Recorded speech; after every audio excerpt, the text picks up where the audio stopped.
Assalamualaikum warahmatullahi wabarakatuh. Pada pertemuan kali ini kita akan membahas tema 4 peduli lingkungan sosial. Ada pula subtema yang akan kita pelajari adalah subtema 2 permasalahan di lingkungan sosial. Sebelum beranjak pada materi, ada pula tujuan pembelajaran yang ingin dicapai. Yang pertama, setelah membaca teks surat pribadi, siswa dapat mengidentifikasi surat tanggapan pribadi dengan tepat. Yang kedua, dengan mengamati contoh, siswa dapat memecahkan masalah yang berkaitan dengan uang melalui pengurangan dengan benar. Yang ketiga, dengan melihat gambar, siswa dapat menyebutkan bahan alam dan bahan buatan yang dapat digunakan untuk membuat prakarya dengan tepat. Yang keempat, dengan mengamati contoh, siswa dapat membuat karya dekoratif dari bahan lunak yang telah dipilih dengan rapi. Yang kelima, dengan menyimpulkan apa yang telah dipelajari hari ini, siswa dapat bersyukur dan memiliki pemahaman akan keberadaannya sebagai makhluk Tuhan yang saling membutuhkan.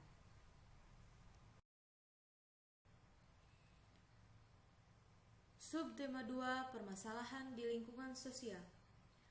Ayo amati gambar berikut ini.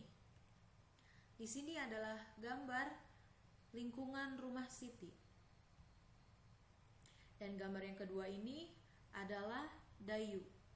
Dayu sedang memancing di sungai. Namun ia sedang bersedih hati.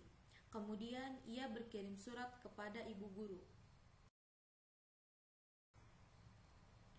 Ayo membaca. Di sini ada surat yang ditulis oleh Dayu kepada ibu guru untuk mengutarakan kesedihannya.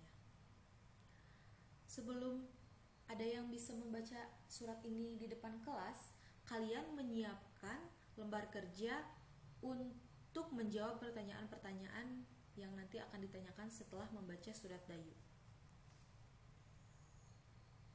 Boleh surat ini dibacakan di depan kelas. Kemudian, setelah membacakan surat ini di depan kelas, jawablah pertanyaan-pertanyaan berikut. Siapa yang menulis surat? Kepada siapa surat itu ditujukan? Kapan surat itu dibuat? Di mana surat itu dibuat? Apa yang diceritakan dalam surat tersebut? Tadi kita telah mengetahui cerita Dayu tentang sungai di dekat rumah pamannya. Sekarang kita cari tahu sungai itu untuk apa. Sungai yang bersih membawa manfaat untuk masyarakat. Air yang melimpah bisa memenuhi berbagai keperluan. Sungai bisa menjadi sarana transportasi dan sumber pengairan. Sungai yang bersih nyaman bagi ikan. Sayangnya, banyak sungai yang tak berfungsi dengan baik. Sungai-sungai sekarang dipenuhi sampah. Sungai kotor menebar bau tak sedap dan mendatangkan penyakit. Saat musim hujan, sungai meluap dan banjir di mana-mana. Air tanah pun tercemar limbah. Sungai berubah menjadi sumber bencana. Ayo diskusi. Setelah membaca teks pertanyaan, diskusikan teks tersebut bersama temanmu. Berikut hal-hal yang perlu kamu diskusikan bersama. 1. Apa manfaat sungai bagi masyarakat? Mengapa sungai bisa menjadi kotor? 3. Akibat apa dari sungai yang kotor? Bagaimana perasaanmu ketika melihat sungai yang kotor? Bagaimana menjaga agar sungai tetap bersih? Tuliskan hasil diskusi di tempat yang telah disediakan. Ayo berlatih. Pak Amir, tetangga Paman Dayu, tinggal di sekitar sungai yang kotor. Air tanah di sekitar rumah Pak Amir juga sudah tercemar. Setiap hari Pak Amir harus menyisihkan uang untuk membeli air bersih. Jika setiap hari Pak Amir menyisihkan uang sebesar Rp10.000 untuk air bersih, coba berlatih menghitung sisa uang Pak Amir pada hari Senin, Selasa, dan Rabu. Berikut tabel untuk menghitung pengeluaran Pak Amir. Pada hari Senin, uang Pak Amir sebesar Rp10.000. Uang yang harus dikeluarkan Pak Amir sebesar Rp7.500. Cara menghitung adalah 10.000 uang Pak Amir dikurangi 7.500 pengeluaran Hasilnya adalah 2.500 yang merupakan uang sisa Pak Amir. Pada hari Selasa, Pak Amir mempunyai uang sebesar 10.000 dan uang yang harus dikeluarkan sebesar 8.000. Hari Rabu, uang Pak Amir sebesar 10.000 dan uang yang harus dikeluarkan sebesar 7.000. Bisa kalian isi di buku yang kalian pegang. Setelah itu, mari kita berkarya. Di sini ada sedikit cerita. Di tepi sungai dekat rumah Pak Amir terdapat sawah yang luas. Anak-anak di sekitarnya senang bermain di sana. Mereka mencari tanah lempung yang ada di pinggiran sawah. Mereka menggunakan tanah lempung untuk membuat aneka bentuk mainan.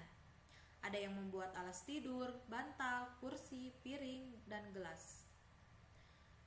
Ini adalah gambar sungai di dekat rumah Pak Amir, yang di sekitar sungai banyak tanah lempung. Dan gambar kedua ini adalah anak-anak yang sedang bermain membuat mainan dari tanah lempung. Ada yang membuat mobil-mobilan, boneka hewan, dan guci. Mari kita membuat kreasi dari tanah liat. Alat dan bahan yang harus kita sediakan: 1. Cetakan plastik agar-agar 4 buah bentuk bebas. 2. Tanah liat siap pakai secukupnya. 3. Piring kecil 1 buah. 4. Cat minyak warna-warni. 5. Kuas cat minyak 1 buah. 6. Minyak goreng secukupnya.